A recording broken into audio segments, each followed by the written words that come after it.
hopping right into the video, we're going ahead and using Kayla by 876 Nails. We're also using Acrylics by Deep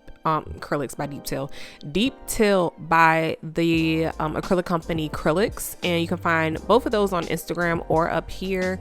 I do have a code for 876 Nails, obviously, which is this acrylic powder that I'm laying down right here.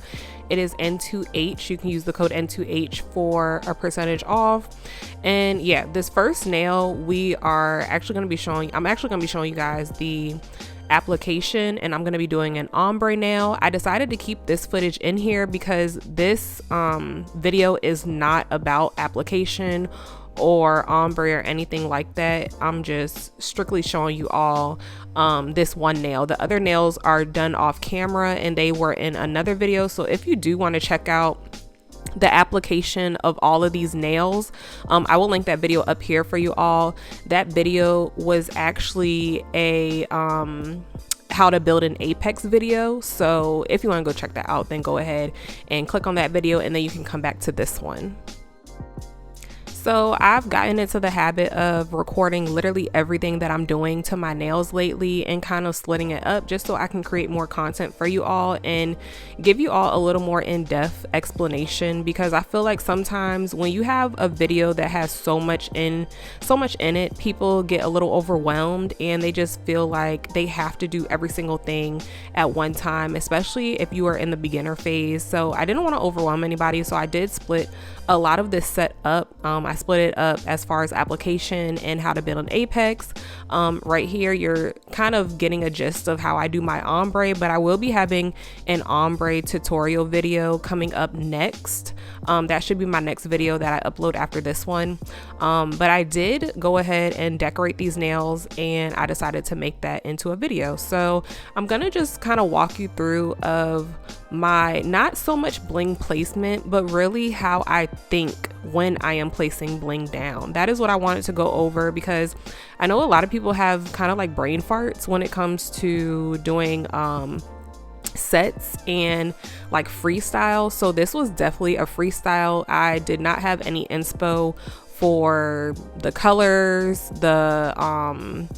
the length, what I was placing on the nails. I kind of just went off of the color scheme. So I knew I had like a darker teal color, so I did want to go ahead and put gold in it instead of silver. I feel like gold complements the green a little more. When you think of like emeralds and teals, I just always think of like gold. So that is what I went with. There were some charms that I have not used before, so that is what I took out, which were the butterfly charms. I am going to go ahead and use the Beetles rhinestone glue. Now this is kind of a dupe for the McCart glue. However, I have not thoroughly tested how long it would last on my nails, so I can't really say for myself that it's a dupe. However, I have heard that the Beetles rhinestone glue is a dupe for the McCart rhinestone glue. So, and the McCart rhinestone glue is very, very good. So hopefully if you buy this, then you experience the same thing. Let me know down below in the comment section if you have tried the Beetles rhinestone glue and it gives you the same hold as the McCart rhinestone glue. Now, one thing that I did want to point out, when you are doing bling on a nail, you want to make sure that everything is spaced out and you want to make sure that everything is cohesive. Now, what I mean by spaced out is you want to make sure that everything is kind of even on the nail as far as like a pattern. You don't want things to be just all over the place and not go together. Things can be all over the place and go together, like how I'm about to do this set. My nails were really like very gaudy. If you don't know what gaudy means, it means basically like that's a lot. Like, sis, that's a lot. You got a lot going on. So that is how I made my nails. And but everything went together, and you will see what I mean at the end when I start to bring it together. The things that I add to the bottom and the top of the nail make a difference. The sizing of the stones make a difference. If you have big stones on the nail in one place, you need to kind of even it out with smaller stones. You can't just have a whole glob of big rhinestones. That looks tacky. you have to, like, you see how I have that big stone in the middle of my middle finger, and then I have the 2 butterflies at the top and the bottom, which are a little smaller, so it's kind of evening the nail out. And then you see how I have the big rhinestone on the pointer finger, and then I have 2 butterflies on the bottom and the top of that rhinestone. I also want to note how I have my butterflies tilting. You see how I'm not keeping them perfectly straight. You don't want to keep everything perfectly straight, because then it's just going to look too uniformed and it's not going to be as flattering. So now I'm going ahead and I'm going to the ombre finger, and as you can see, every other finger has butterflies on it, right? So I knew that I would have to incorporate a butterfly on this finger. I mean, you don't have to, but for me, I wanted to, again, make everything cohesive and make everything kind of flow together. And that's where I think some people go wrong, is they don't know how to make their sets flow. So I kind of let that one alone because I didn't know exactly what I wanted to do, but I did know that I wanted to add a butterfly to it. So I went back ahead and I started adding more to the middle finger. Now here's what I did to make my set really pop, in my opinion. I went ahead and I added some crystal, I think they're called crystal honey preciosa crystals, and then I went ahead and added some hot pink hot fix crystals. Now adding the hot pink crystals made everything pop because I already had pink in my set.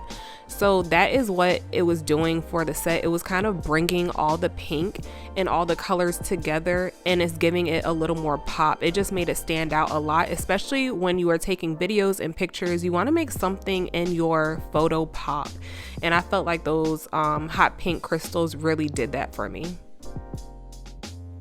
So I didn't just want those hot pink crystals on that one nail, so I did want to go ahead and even it out again. So I did put it on the 2 middle fingers, and then I left the 2 outer fingers, which were a solid pink, alone because we didn't need to add any more pink on top of pink, if that makes sense. I only wanted to add the hot pink crystals where the green was. So that is what I did, and I thought it came out super, super beautiful, you guys. Like, it was so pretty. So to even the nails out, because I did have a little more crystals on the middle finger, I went ahead and I put size, I think it was SS12 crystal honey ones, and they were either SS12 or SS14, and the ones on my middle finger were a little smaller.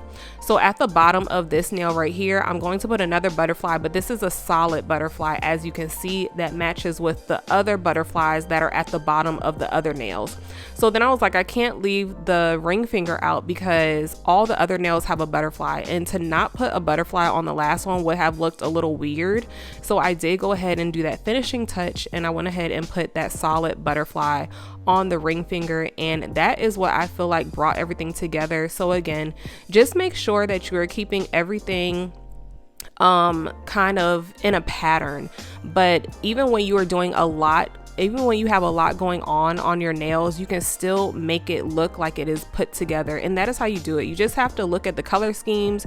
You have to make sure that the colors are going together. You have to make sure that things are even if they are not symmetrical, if that makes sense.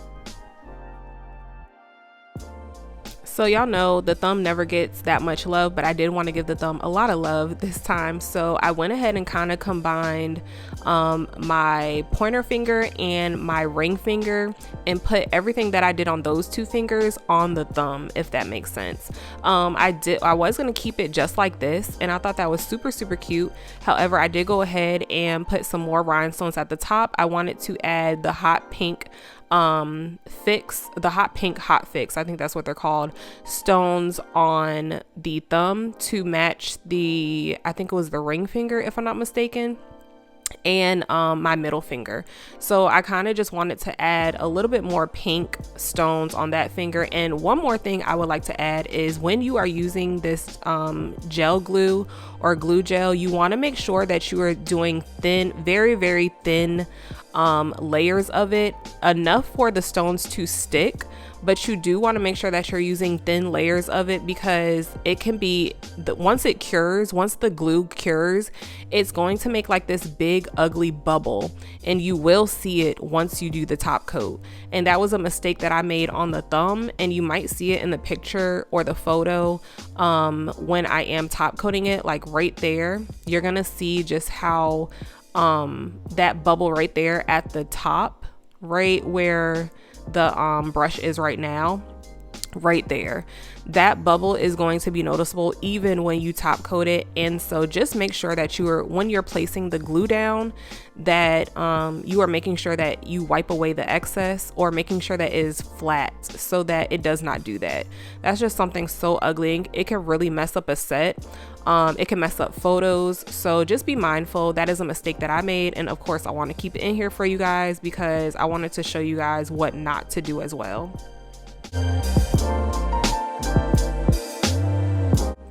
So we're just going to go ahead and top coat the rest of these nails, and I did want to leave all of the top coating in just so you could see exactly what I do with my top coat, how I get in between each stone. You want to make sure, this is called giving your stones a glue bath. I think that's what they call it, when you are just basically sealing in all of your stones with top coat after you have already glued them down and cured them.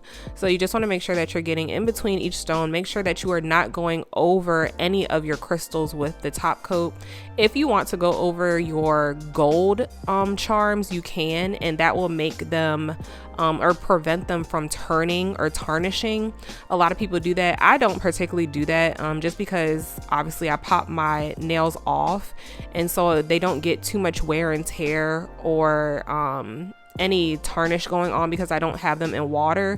But if you are somebody who is wearing your nails obviously for 2 weeks or more, you might want to go over the gold charms with top coat just to seal all of that in, and that will make it so that your charms will not tarnish or turn green or anything like that too fast, or at all sometimes.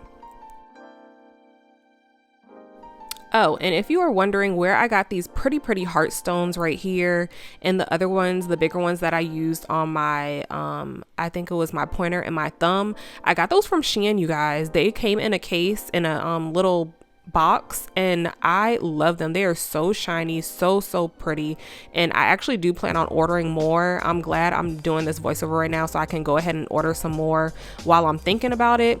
But the rest of the stones I got from Hobby Lobby, and yeah, that was pretty much all I did, you guys. Super simple. Don't overthink it, but make sure that you are still paying attention to your sets when putting bling on so that it can come out really pretty and everything looks uniformed. But I hope you guys enjoyed this video, and I will see y'all in the next one. I love y'all so much. Mwah. Bye.